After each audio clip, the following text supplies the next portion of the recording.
Hey friends, welcome back to the Maranatha Global Bible Study on the book of Revelation. Dalton Thomas and I have been tag teaming, working through the book of Revelation together. This is now session 10. In last week's session, we began working through Revelation chapters 2 and 3, and we're going to continue that this week. Now, a little bit of review. Essentially, what we discussed is that in what I refer to as the Son of Man's messages to the seven churches, often just referred to as the seven letters to the seven churches. Essentially, these letters, if we are sticking to the text, they are directed towards, they are most applicable, they are primarily relevant to the seven churches that were present in Asia Minor. They're named after the seven cities that they were located in. At the end, at the close of the first century, the beginning of the second century, this is the time when the book of Revelation was given to the Apostle John. Okay, so seven pastoral letters from Jesus to seven specific churches at a specific location on the earth in modern-day Turkey at the close of the first century. That is the first and most primary application of these letters. Jesus was addressing specific situations, cultures, difficulties, etc., in those churches at the time. Okay? However, at the close of each of the seven letters, you have this statement. All of the seven letters have this statement. To he who has an ear to hear. He who has an ear to hear, let him hear what the Spirit says to the seven churches. Okay, so this is what I referred to as the universalization of each one of the letters, which is to say that all seven of the letters have relevance and application, not only and exclusively to the seven churches at the close of the first century, but also to anyone who is paying attention, to anyone who has an ear to hear, which is to say, this is applicable to individuals and churches down throughout church history, okay? And that includes us today.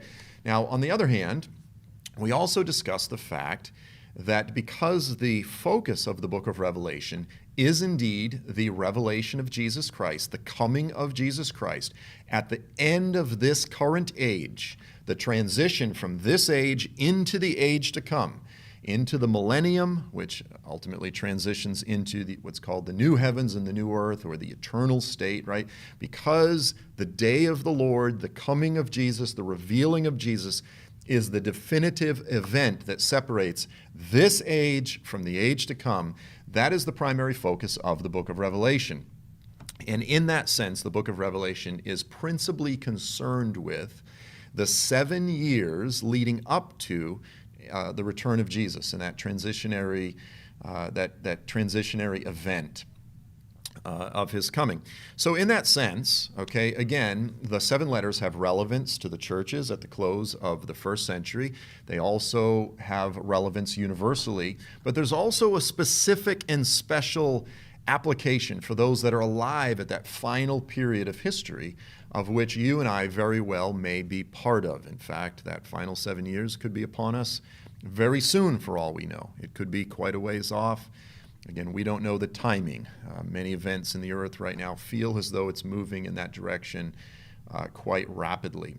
So what we're going to do in this session is we're not going to work line by line, verse through every single one of the pastoral letters to the seven churches. Rather, we're going to look at three primary issues that are emphasized by Jesus.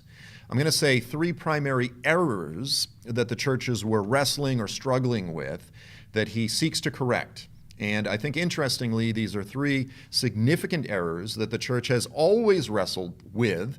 And interestingly, we are wrestling with these three errors today in the church, and I believe that we'll continue to wrestle with these particular errors in a profound way in the days ahead, specifically in that final 7-year period leading up to the return of Jesus. So we're going to look at three issues, and then we're going to touch on one other passage, if we can squeeze it in time, that is, it's just a verse that's very often misunderstood or misapplied in the church today as it applies to the issue of the rapture. If we have enough time, we'll get to that. So the first error that we're going to look at, I'm going to refer to it as the error of Phariseeism. The error of the Pharisees, or Phariseeism. It's a kind of general way of saying it, but essentially this is being zealous for good doctrine and good practice. Okay, that's a good thing. And in fact, the Lord actually praises them for having zeal for correct doctrine, for right practice, but not having it balanced with love. And that sounds very simplistic, but this is a trap that any one of us can very easily fall into. So we're going to look at Revelation chapter 2, verses 2 through 4, and this is in the letter to the church in Ephesus, which is the first church, which, by the way, the church of Ephesus was sort of like the Papa church, the father church of all of the others. It was sort of the leading church, and some of that had to do with where it was located on the Roman roads and this type of thing, but it was really a heart of ancient missionary activity and sending and so forth, the church at Ephesus. So the Lord says, beginning in verse 2, he says, I know your deeds and your toil and your perseverance, and that you cannot tolerate evil men. He actually says evil men. You will not tolerate evil men within the church. And you put to test those who call themselves apostles, and they are not. Do we have people in the church today who call themselves apostles and are not? I would say that we absolutely do. And it's not, for what it's worth, for all of those that are sitting back going, yeah, the NAR, the New Apostolic Reformation, I would suggest that there are those who set themselves up as apostles. They may not give themselves that title, but they present themselves as apostles, and they are not, in movements far beyond simply the New Apostolic Reformation. Okay, I'm just going to leave it there. I'm not going to elaborate in great detail. And Jesus says, and you have found them to be false. They're not apostles. Now, what's interesting here is he praises them for testing those who claim to have authority, for testing apostles, or you could even say testing prophets. He doesn't mention that here, but he says that's a good thing. You will not tolerate false prophets or false apostles in the church. Now, interestingly, I'll just touch on this briefly. In the United States with the American elections, we just saw in the church an avalanche of false prophecies of those who claimed not only that President Trump would win the election, but that he would be the next president for these 4 years that we're in, as opposed to President Biden, who is now the president. Now, this is irrespective of what you believe with regard to the whether the elections were fair or if there was fraud, if there was interference, any of that, that's irrelevant. The prophecies were that Trump would win and he would become president for the next 4 years. Now, obviously, that ship has sailed, okay? The inauguration is now past. We're in February. President Biden is the president. You actually have, now what's good is you have some that apologize. They've repented. They've said, I prophesied falsely and I want to apologize, and that's a good thing that they are taking ownership and repenting. That's a sign of a level of maturity, obviously. But you have others that are digging their heels in. I was just looking at a video, and I don't mean to call out someone by name, but a guy named Johnny Enlow, and he's been an author and a pastor who is, he's really been pushing post-millennialism and dominionism and this type of thing, right? A real vocal advocate for this triumphant sort of kingdom now teaching that's very prevalent, particularly in the charismatic church. And he's still digging his heels in that President Trump will become the president for the next 4 years. And some are even saying, well, actually, in heaven, President Trump has been inaugurated. He is the real president, this type of thing. Like, it's spiritual. Okay, this is nonsense. These are false prophets. These are false prophecies. There's no other way to say it. And unfortunately, within what I'll call just freewheeling, independent Protestant USA, and not just USA, all around the world, unfortunately, there is a tremendous lack of proper structure and accountability for either prophets or those who claim to be apostles. There's really no hierarchy of any kind, no structure of accountability. And so people, they just sort of function as these hyper-independent entrepreneurs, so to speak. And when they do something wrong, which is a sin against God and the body of Christ, very few people hold them accountable. I've been very grateful to men like Dr. Michael Brown, who has very graciously been calling out many of these prophets and calling them to account and this type of thing. Because here again, we see Jesus actually praises the church at Ephesus for testing those who claim to be apostles. And again, they were not, and they found them to be false. So something very relevant, and I believe this will continue to be very relevant in the church in the days ahead leading up to the return of Jesus. And he says, and you have perseverance. You have endured for my name's sake. You've endured difficulties and persecution because you love me for my name's sake, and you have not grown weary. But I have this against you, that you have left your first love. Now, there's a lot of discussion. What does he mean, left your first love? Is it love for God, or is it love for each other? And I think we could settle on the fact that there's an element of, those two things are integrally related, okay? But it's easy with Phariseeism to say, well, I have zeal for God, but you don't have proper love for your brothers and sisters. You don't have love for fellow mankind in general. And it was interesting. I saw a tweet the other day that someone sent out, and it really grabbed me. See, he said, when God repeats something multiple times, pay attention. We should pay attention. And this really grabbed me. I'm going to put this slide up for everyone to see. John 13:34, Jesus says this, love one another. John 15, verse 12, Jesus says, love one another. John 15, verse 17, Jesus says, love one another. Romans 13, verse 8, Paul the Apostle says, love one another. Again, in 1 Thessalonians 4, verse 9, Paul says, love one another. Peter, in 1 Peter 1:22, says, love one another. John the Apostle, 1 John 3:11, love one another. 1 John 3:23, love one another. 4:7, 4:11, 2 John 2:5, love one another. This is one of the most consistently repeated statements in the whole New Testament. Beloved, don't forget to love one another. And my reading of Jesus' statement to the church in Ephesus is that he goes, look, you've had tremendous zeal for me, and that's good, and you should have that, but don't forget your love for one another. I think that's a significant part of what he was saying. And this is a present danger. This is an incredible danger. One of the things whenever I go to Yad Vashem in Jerusalem, the Holocaust Museum, if you've never been there, if you're able to go to Israel, make sure you go to the Holocaust Museum. It's a very difficult journey, the way they have it organized. It's this kind of weaving journey through the Holocaust, organized sort of chronologically, incredibly emotional. But one of the things that always grips me, and I always take some sort of devotional time, is there's a display that is focused on the righteous Gentiles. The righteous Gentiles, they're referred to as the righteous Gentiles.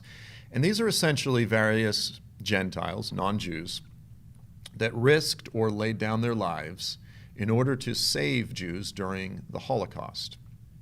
And it's amazing. There's sort of this cabinet, and you can pull out these drawers, and they have pictures of some of these different individuals. And one of the things that always grabs me is to take note of the fact that among these righteous Gentiles, there are many Muslims. There's Bosnians, there's Turks, that, again, risk their lives. There's not, we love to talk about Corrie ten Boom.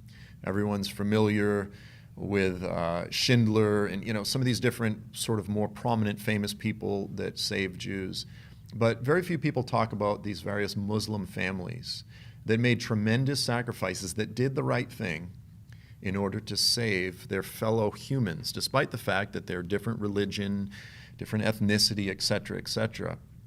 And I've looked at that, let's say during the Muslim refugee crisis, where it was, hyper-politicized, overwhelmingly in the church, in the conservative church. The Muslim refugee crisis was just framed in purely negative ways. This is the end of Europe and so on and so forth. And it caused a lot of problems. On the other hand, I looked at it and I said, many of these people are legitimately fleeing tyranny, dictatorships, persecution from their fellow Muslims at times. How are we as Christians to respond? If Muslims were willing to stand against the spirit of the age and risk their families' lives and safety to save Jews, how am I responding to this Muslim refugee crisis? Am I taking sides? Well, I'm a Christian and I'm My descendants are largely from Europe, and therefore Europe has a Christian history, and I need to be against immigration. And that was sort of the party line of the refugee crisis and this type of thing. Or is this more of an issue of laying down our lives for those that are the outcast, the terrified, the marginalized, the desperate, the poor, et cetera, et cetera? And there's a tension there, I'll acknowledge. But one of the things that has also gripped me is to look at the fact that throughout the Holocaust, the vast majority of the churches failed miserably. Now, again, there were those that did what was right. The Corrie ten Boom, the ten Boom family are shining lights in the midst of all of that. But here's what's interesting, and here's a point that I think we need to take note of. I often teach, Dalton and I often teach the importance of premillennialism, the importance of understanding that God still has a time when he will literally fulfill his promises according to his word to the Jewish people. He will indeed rule and reign from Zion, from Jerusalem, over the nations. He will restore the kingdom to Israel. And understanding this in many ways, embracing this correct doctrine, theoretically should lead us to treat Jews properly, because we understand they have this ongoing special calling and election. Even though the majority today are not followers of Jesus, there is still this ongoing special calling. As Paul says, the day is coming when all Israel, all of those who remain, who survive through the end of this final period of tribulation, this time of Jacob's trouble, all those that are alive when Jesus returns, they will all be saved. There is a prophesied future revival for the totality of the nation, a recognition of the fact that he is indeed Yahweh God Almighty, the one who led them out of Egypt through the desert and into the promised land, okay? The one that came down in fire on Mount Sinai. That is the one that all of these crazy Gentiles have been talking about for the past 2,000 years, right? That day is coming.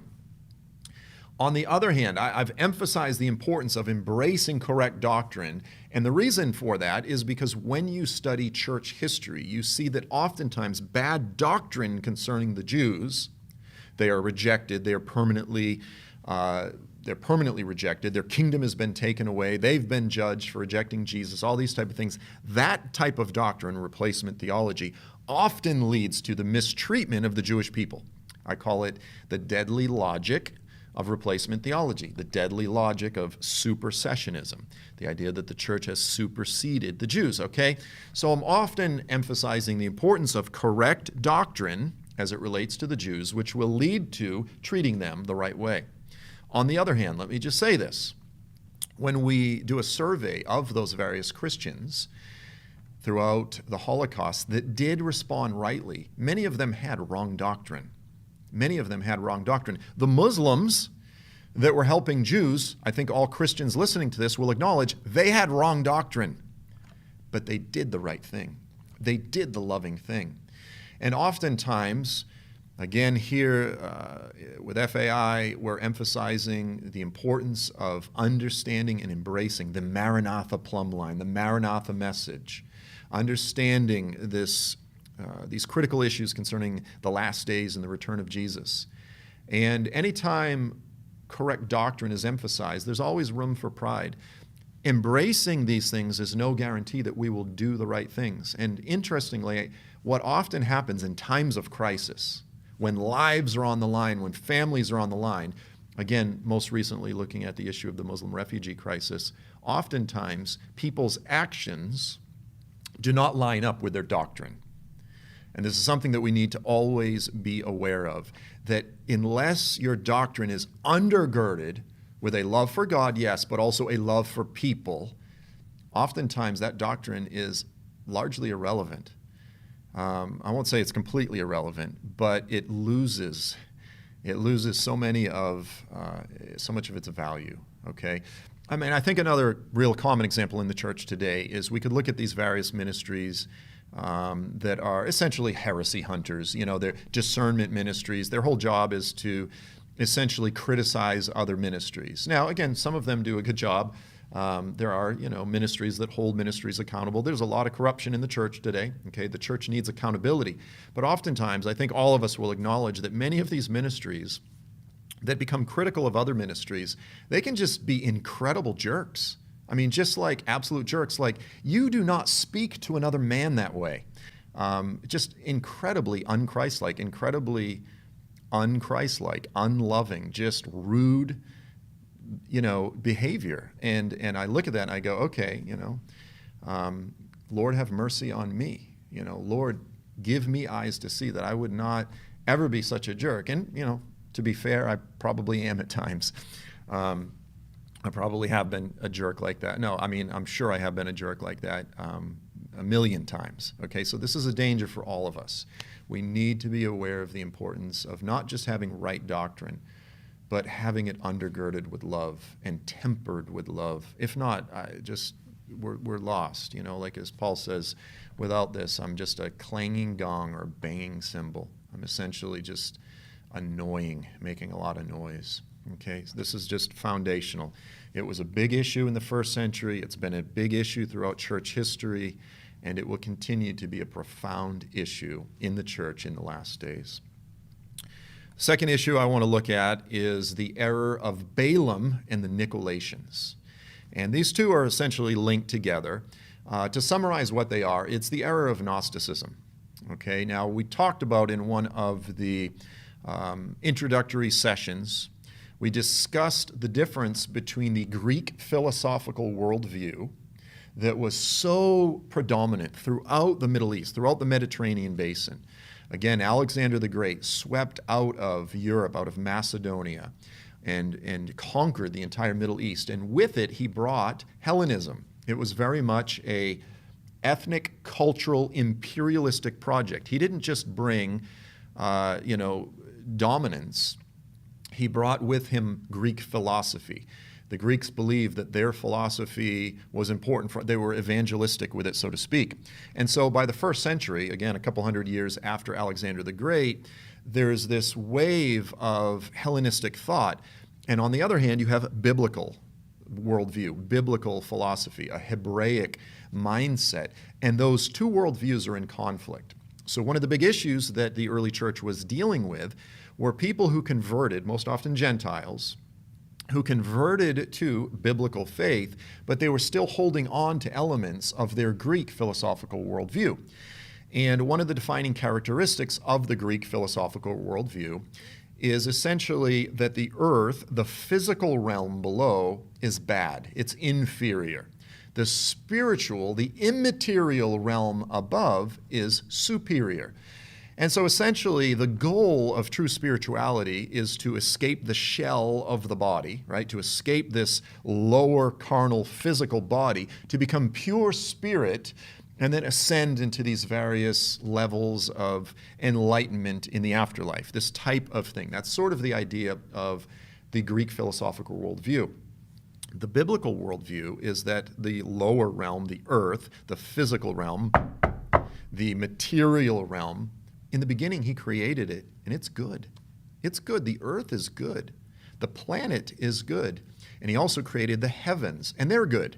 Okay? But then you have the fall. You have the fall in the garden. You have the rebellion of some of the angels. You have the fall of Satan. Okay? You have multiple falls, all of which cumulatively have corrupted all of creation. There are fallen principalities governing in the spiritual realm. There's corruption in the spiritual realm. There's corruption on the earth. There's the curse on the earth. There's like a lot that's wrong with current existence, right? But in the fullness of time, in Christ, all things in heaven and on earth will be redeemed. And thus, from a biblical perspective, we're looking forward to the resurrection of our bodies, the renewal of all things, the renewal of the planet, the restoration of Eden, right? So what you had in the first century is you had Christians that had embraced biblical faith. They were going to church. They were teaching others, but they embraced elements of Greek philosophical worldview. And these are often referred to as the Gnostics. Now, it's a little bit more complicated than that because just like in the church today or in any segment of the church today, there's all sorts of different versions and forms of Gnosticism. And Greek philosophy has all sorts of different sort of streams and threads and ideas common within it. But what I just laid out is a pretty good general overview. Okay, so what are we dealing with here with regard to the error of Balaam and the Nicolaitans? Essentially, these were two different ways of framing this problem that was within the church where you had people that were endorsing licentiousness. Okay, so the opposite of Phariseeism, they were essentially saying, like, look, our spirits are saved. Our spirits are born again. We are citizens in heaven. We are seated in heavenly places, this type of thing. So therefore, what we do in the body, it really doesn't matter because we're just going to sort of escape the shell anyway. We're going to discard it, like an empty hull. The main thing that matters is what's inside. And so there was a license when it comes to sloppy grace, so to speak. And there was a lot of immorality and a lack of holiness, quite frankly. And there was license for these type of things. So let's look at some of the statements here. So in Revelation 2, verse 6, again, this is the church in Ephesus. He says, "Yet this you do have, that you hate the deeds of the Nicolaitans, which I also hate." So again, the church in Ephesus hated this doctrine of Gnosticism that was common in the churches in the first century.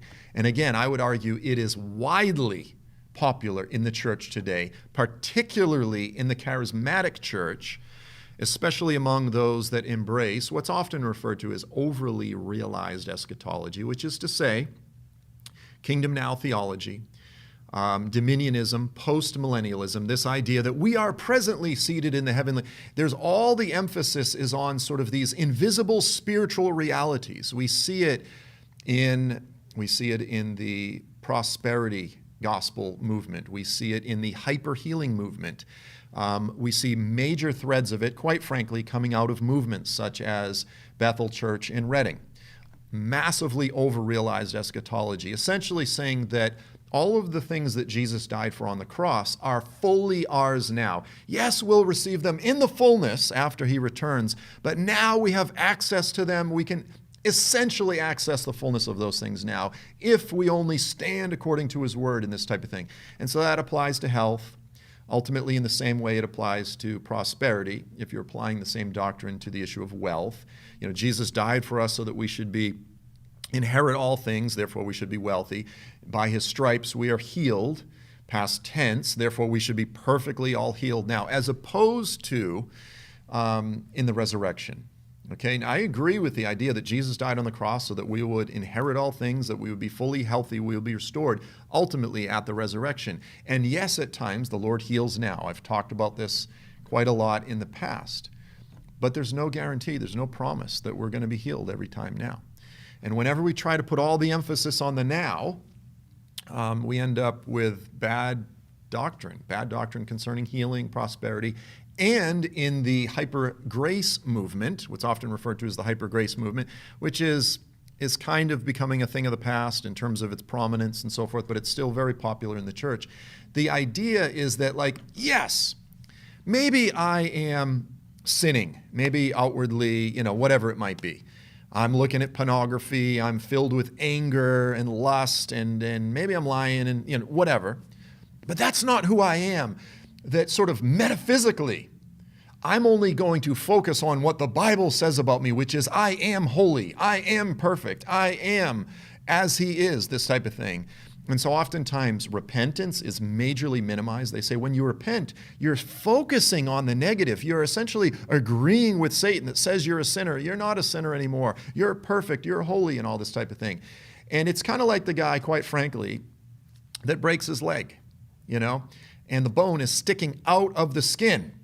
And he's going, no, I'm healed in Jesus' name. I'm confessing that which is metaphysically true according to his word. I'm healed. And you go, brother, the bone is sticking out of the skin right now. I'm healed in Jesus' name. I can see the snot running down your face at this moment, right now. It's coming down. No, I'm healed. I'm healed in Jesus' name. And it's sort of like this living in unreality. And the same thing with the hyper-grace movement. No, I'm perfectly holy. You're addicted to pornography. You're in sin right now. No, I'm perfectly holy. It's this complete disconnect from reality. It was a big problem in the first century church. Gnosticism, Okay, let's just call it for what it is. Gnosticism is incredibly popular in the church today. In fact, I would say it actually dominates much of not just the charismatic church, but even evangelicalism. Overly realized eschatology is very prevalent throughout much of evangelicalism today. I know it's incredibly controversial, but it's true. And this is why having a proper eschatology helps us to balance out what the Bible says concerning our present condition and realities now versus what they will be. Again, I'm charismatic. I believe in healing now. But I believe that much of what is preached in the church today is essentially metaphysical, Gnostic. It's unbiblical. It's error. It is the error of the Nicolaitans.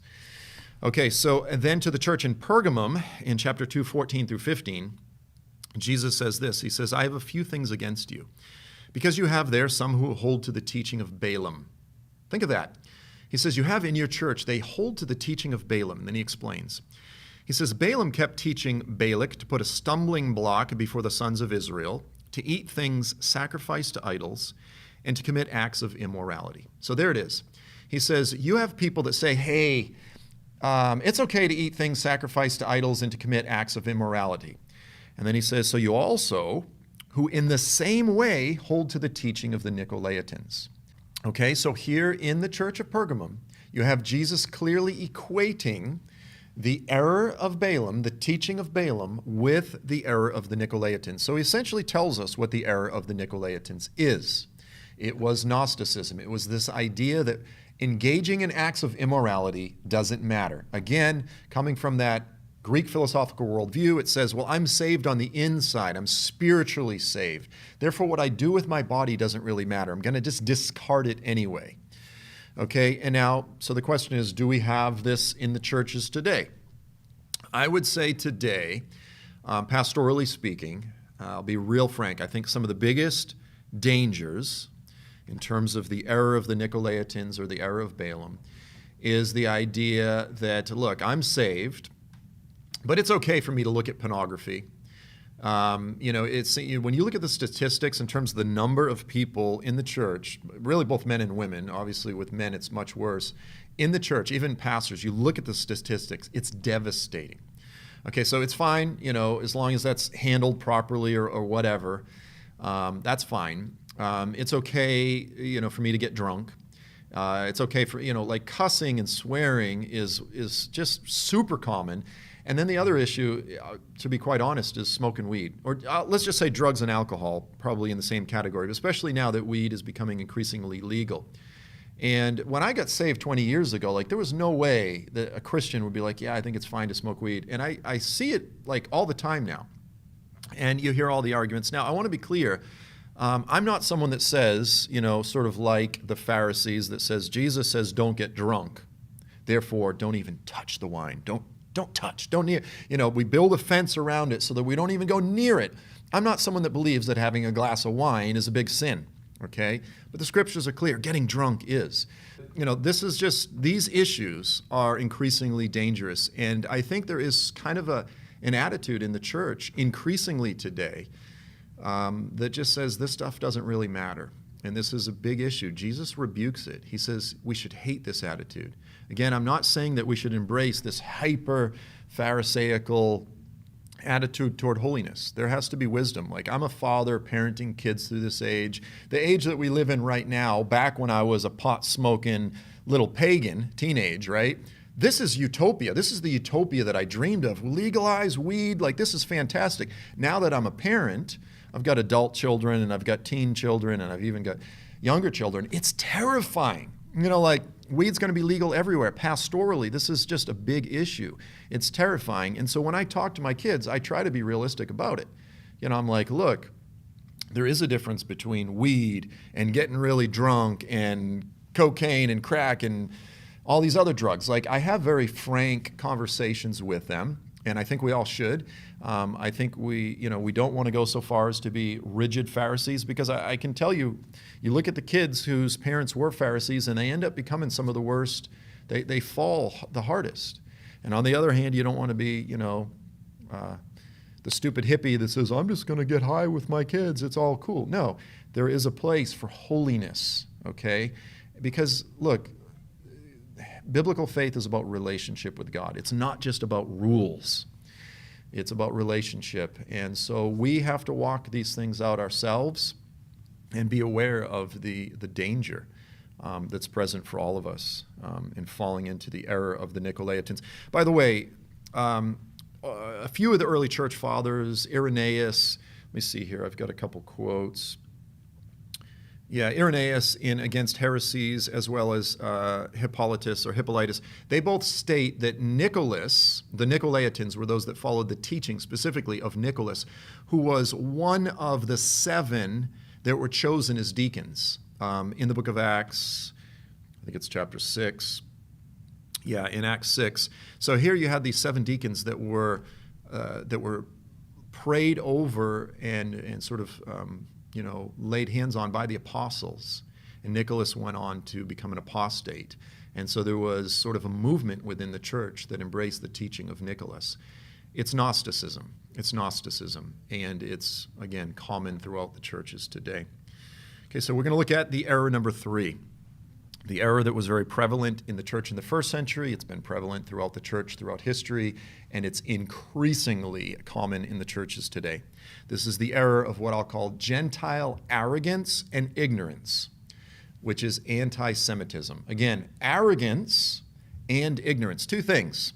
Okay, ignorance, most often, for what it's worth, is not a bad thing. Most often, ignorance is something, look, I'm ignorant of way more things than I am knowledgeable of, right? Like, you can't help ignorance. You can't help not being aware of things. But as it relates to Israel's special calling and election, Paul the Apostle specifically says, don't be ignorant. If you do, you're in tremendous danger. And if you're arrogant toward the natural branches, Romans 11, he says, you're in danger yourself of being cut off. And so in the church today, I'm going to say, where does it come from? I see it on YouTube in particular. I see it in the comments increasingly over the past few years. I see it in many of the teachings.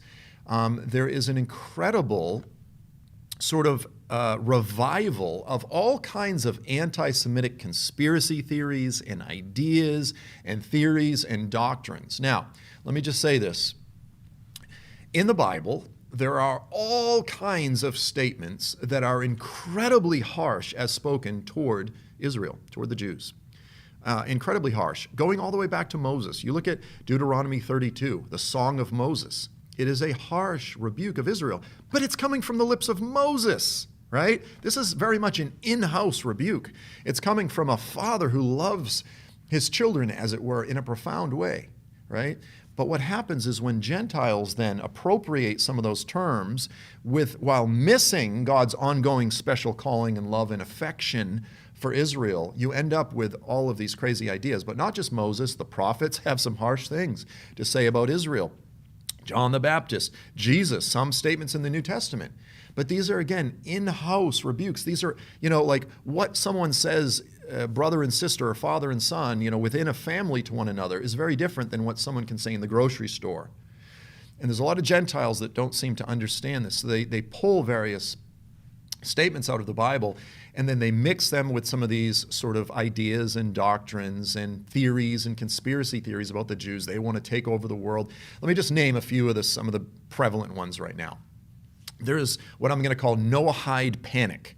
The Noahide laws panic. You see this all over YouTube. The Jews, the Orthodox, they're trying to enforce Noahide laws onto the whole world. Stay away from the Noahides and this type of thing. And it's sort of cast as this satanic antichrist, demonic conspiracy that the Jews are trying to force Jewish laws onto the Gentiles to enslave us. That's very common.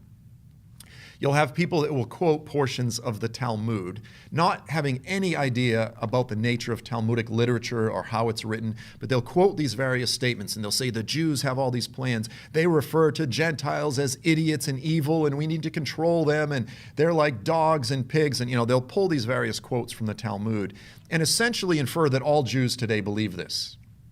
Okay, so you've got sort of misquoting or pulling out of context various statements out of the Talmud. Because people don't understand, the Talmud records conversations between rabbis and different things, and they were relating to specific things that they were dealing with at that particular time. And so it's amazing how you can pull out a quote out of a conversation and not realize that it's one guy playing devil's advocate or this type of thing, and then they'll say that this is, again, what all Jews believe or this type of thing. So you see a lot of that. I consistently see statements concerning the synagogue of Satan, and that they'll essentially say, well, that's basically the modern Talmudic Jews, the Orthodox Jews in Israel. That's the synagogue of Satan. Any synagogue that doesn't believe in Jesus is the synagogue of Satan. You see this all the time, again, particularly in the comments on YouTube. The synagogue of Satan. Then there's other ideas that the Jews in Israel today, they're not really the Jews. They're Khazarian converts from the Khazars, this sort of ancient kingdom in Turkey, and I won't get into all the history of that. That has been scientifically, genetically debunked, widely debunked, and it's easy to debunk biblically, by the way. To say the Jews in Israel today are not the real Jews, that's not Israel. They're fake Jews. You see this all the time. And then oftentimes in much of the Hebrew roots movement, they say, well, we are the true Israel. We are the lost tribes of Israel, even though they're actually Gentiles. They say because we've been called to Torah, that's a sign that we are in fact part of the 10 lost tribes of Israel. And we're true Israel, but the Israel in the land of Israel, they're fake Israel. It's very easy to debunk biblically because when the prophets speak of the Antichrist and his armies invading the land of Israel, God calls them my people, Israel. So the Antichrist is going to attack Israel in the land of Israel that live in the land of Judea, in and around Jerusalem. The people that live there today, according to the Bible, are Israel. Okay, now there's much more to it. It's kind of a complex issue in terms of, well, what about the 10 tribes and all of these things? That's not the purpose of this discussion. But the point is, you see that all the time. So let's touch on this issue of the synagogue of Satan, at least. Okay, Revelation 2, verse 9, to the church of Smyrna. Jesus says this, I know your tribulation and your poverty, but you are rich, and the blasphemy by those who say they are Jews, and they're not, but they are a synagogue of Satan. Okay, so he says they say they are Jews, but they're not Jews. They're a synagogue of Satan. Again, to the church of Philadelphia, chapter 3, verse 9, he says, behold, I will cause those of the synagogue of Satan, again, who say they are Jews and they are not, they lie. He says, I'll make them come and bow down at your feet and make them know that I have loved you. Okay, so what is the synagogue of Satan? What is the synagogue of Satan? What was Jesus talking about? So there are a couple possibilities. Now, you had something that happened at the end of the first century, which was as there was this political tension, so to speak, in the Roman Empire among the Jews that were not followers of Jesus versus the Jews that went to synagogue and were followers of Jesus. There was this tension. And they added what's called the curse of the Minim. This is sort of the curse directed specifically toward believers and followers of Jesus. It was a curse that was part of the weekly siddur, the ritual, the various prayers and so forth that they recited in the synagogue. There was actually a curse directed toward. So obviously the Christians couldn't go, the Messianic Jews and Gentiles couldn't go to synagogue and curse themselves, right? So there was this tension, this division that was happening. So there was likely persecution by some of the non-Messianic Jews directed toward the Jews. Okay, so there is that reality. On the other hand, there was something that culturally we need to understand. Okay, so in the Roman Empire, you had to go to the Roman temple and participate in those rituals, which included engaging in immorality with the temple prostitutes. That was part of the ritual. That was part of going to church, sleeping with the temple prostitutes. You had to make a sacrifice to idols. And then there was also, obviously, the issue of taxes. You really couldn't escape that, taxes to Caesar. But there was sort of this acknowledgement of Caesar, which was done ritualistically through the temple sacrifices. So in Acts 15, when they go, they have the council, and they go, what should we make the Gentiles do? And they go, look, one thing's clear, we can't have them engaging in the temple ritual. So therefore, we need them to join themselves to a synagogue. Why? Because according to Roman law, if you were part of one of the accepted religions, there was an exemption. If you were part of Judaism, if you were part of one of these established ancient religions, they had laws that says you don't have to participate in this pagan sacrifice and these immorality. You don't have to. You're not legally obligated. Okay, so this was kind of a way that Gentiles could avoid participating in things that were immoral for them. Okay, so they would join themselves to a synagogue. There were many Gentiles that joined synagogues, and much of it was to avoid participating in these pagan temple rituals. Okay, so that's essentially probably what was happening here. And then what you had, just to add further to this, is you had Gentiles, proselytes, that would have actually formed their own synagogues. They were not Jews. They said they're Jews, but they're not. And what is likely possible here is that you had essentially synagogues, again, Gentiles who form synagogues who say they're Jews that are not. Do we have that today? I would argue yes. And look, I want to be clear.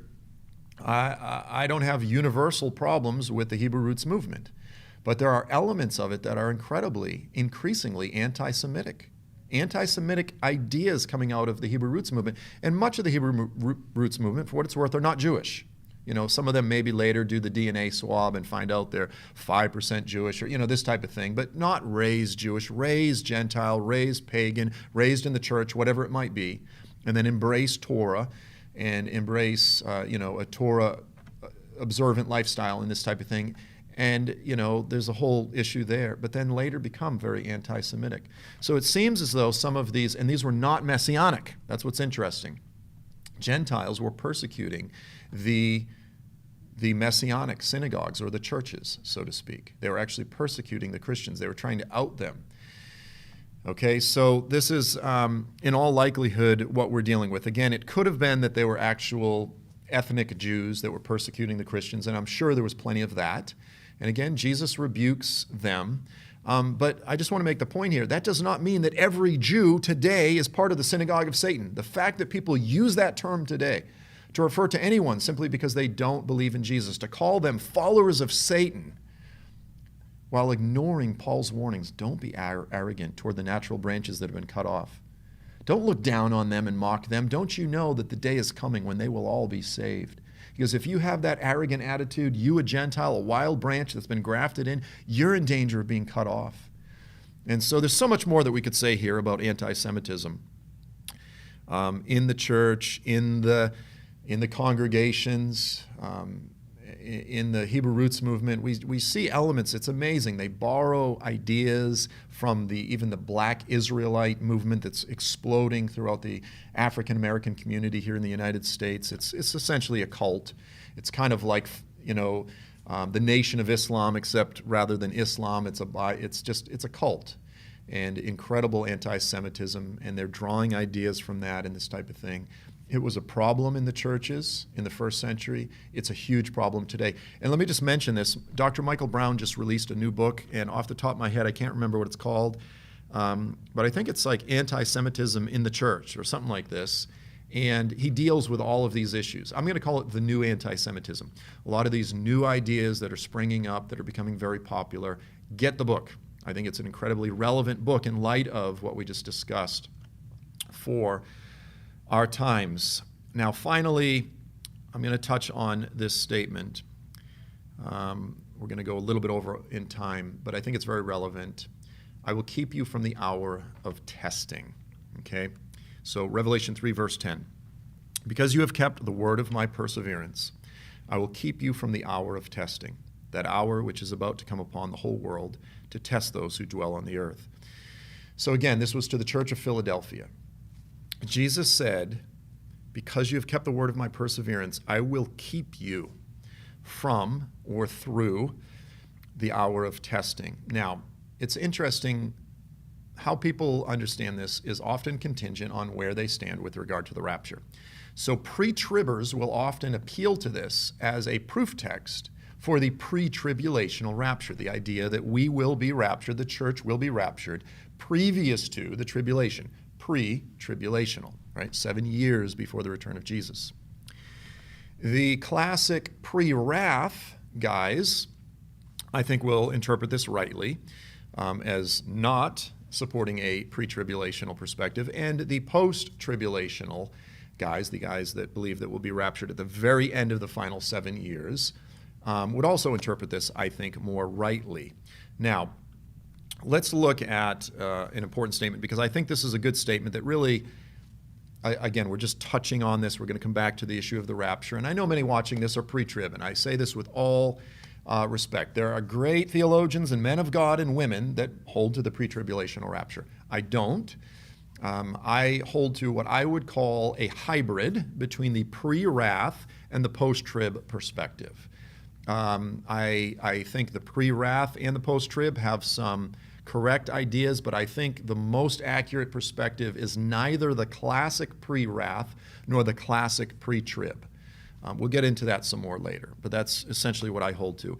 But a good passage, I think, that really debunks the pre-tribulational understanding of Revelation 3:10 is the words of Jesus in John 17, verses 14 through 15, and then verse 20. Jesus is praying, again, this is just before he goes to the cross, and he says, I have given them your word, and the world has hated them because they are not of the world. They're not of the world, therefore the world hates them, even as I'm not of the world. He's praying to the Father, I do not ask that you take them out of the world, but to keep them from the evil one. Notice the statement there is to keep them from the evil one, not out of the world, but to keep them from the evil one, despite being in the world of which he is the God of this world. The evil one is the God of this world, and they're essentially living in his backyard. He goes, I don't ask that you would take them out of his backyard, but rather you would preserve them while living at the mouth of the beast, so to speak. I do not ask on behalf of these alone. Okay, verse 20. I do not ask on behalf of these alone at his time for the mid-Acts dispensationalist guys that would, they break up the New Testament. They're like, well, this portion of the gospel is not for Christians today. And, it's just, Jesus says, I'm not asking on behalf of these alone, but for those also who believe in me through their word. In other words, for any believers down through history, my prayer is not that you would take them out of the world. You would preserve them. You would keep them from the evil one. And that's the way that we should understand Revelation 3:10. The statement is not saying I'm going to rapture you and remove you out of the world. Rather, I'm going to keep you from the hour of trial that's coming. So there was a tremendous persecution that was coming upon the earth at that time, and the Lord promised to keep them. They were not raptured, right? The church in Philadelphia was not raptured. In the first century, there was no rapture. And that's the first application of the letter, is to the churches in the close of the first century, right? Like, this is just... So what about the church in the last days? Is this a statement about the pre-tribulational rapture? No, it's the same thing that Jesus said here in John 17. It's that he would preserve us. Now, there's a principle that post-tribbers hold to, which is called the Goshen principle.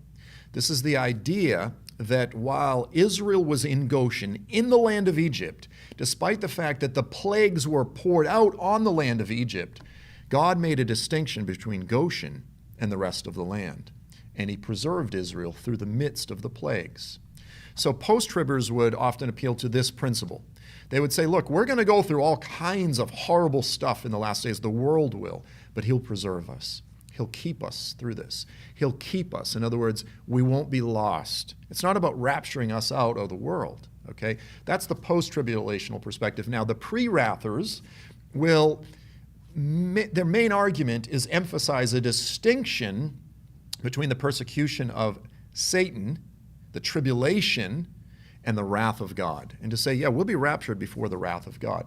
And again, I agree with that principle as well, but I also agree with the Goshen principle. I think sometimes the pre-wrath argument concerning the distinction between the persecution of Satan and the orge, the wrath of God, I think sometimes that's overplayed a little bit, if I'm to be honest. I think that we have to acknowledge the Goshen principle as well, that will be active throughout the tribulation. But ultimately what matters is that we're preserved from the wrath of God in terms of those that are cast into the lake of fire. In this world, we're going to have all kinds of difficulties, and regardless as to how you classify it, well, that's the persecution of Satan, the wrath of, all these type of things. When all is said and done, we who are his followers will be standing before him with our hands raised, saying, just and faithful and holy and righteous and true are you, O God. We'll be worshiping him with all of our hearts, filled with joy, indescribable. Sorrow and sighing will flee away. Gladness and joy will overtake us, and we will look upon him with our eyes. So I'm going to end it right there. I'm not sure if Dalton is going to continue or expand upon Revelation 2 and 3, the 7 letters, or not. I'm not sure right where we're going to go next week, but for this week, our time is up, so thank you for being with us. I look forward to seeing you next time. Until then, God bless and Maranatha.